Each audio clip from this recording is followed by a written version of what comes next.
Postmortem blue എന്ന് പറയുന്ന ഒരു സംഗതിയുണ്ട്.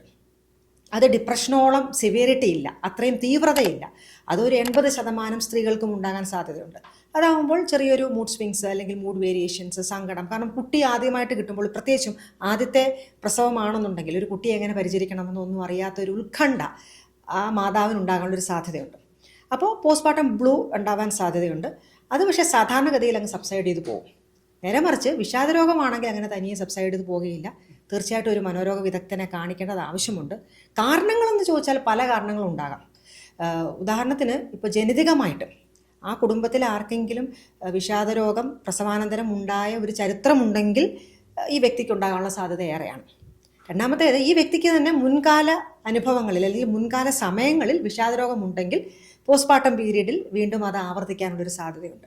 പിന്നെ ഏതെങ്കിലും ഒരു തരത്തിലുള്ള പ്രശ്നസങ്കീർണമായ ഗർഭാവസ്ഥ, പ്രഗ്നൻസി ത്രൂ ഔട്ട് എന്തെങ്കിലും പ്രശ്നങ്ങളോ അല്ലെങ്കിൽ ശാരീരികമായിട്ടുള്ള പ്രശ്നങ്ങളോ അല്ലെങ്കിൽ കുട്ടിക്ക് എന്തെങ്കിലും പ്രശ്നം ഉണ്ടാകുമോ എന്നുള്ളൊരു സംശയമോ അങ്ങനെ എന്തെങ്കിലും ഡോക്ടേഴ്സ് സൂചിപ്പിക്കുകയോ ഒക്കെ ചെയ്യുമ്പോൾ സ്വാഭാവികമായിട്ടും സ്ട്രെസ് ലെവൽ കൂടുതലായിരിക്കും. അപ്പോൾ ഈ സമ്മർദ്ദം കൂടുന്നതനുസരിച്ച് വിഷാദരോഗം ഉണ്ടാകാനുള്ളൊരു സാധ്യത ഏറെയാണ്. പിന്നെ ഹോർമോണൽ വ്യതിയാനങ്ങൾ പ്രസവാനന്തര സമയത്ത് ഉണ്ടാകാനുള്ളൊരു സാധ്യത. പ്രസവാനന്തര സമയം മാത്രമല്ല, ആ ഒരു ഗർഭിണിയായിരിക്കുന്ന സാഹചര്യം മുതൽ തന്നെ ഹോർമോണൽ വ്യതിയാനങ്ങൾ ഒരുപാടുണ്ട്. അപ്പോൾ അതിനനുസരിച്ചും തലച്ചോറിൻ്റെ രാസപദാർത്ഥങ്ങളുടെ ലെവലിന് ഒരു വ്യത്യാസം വരാൻ സാധ്യതയുണ്ട്.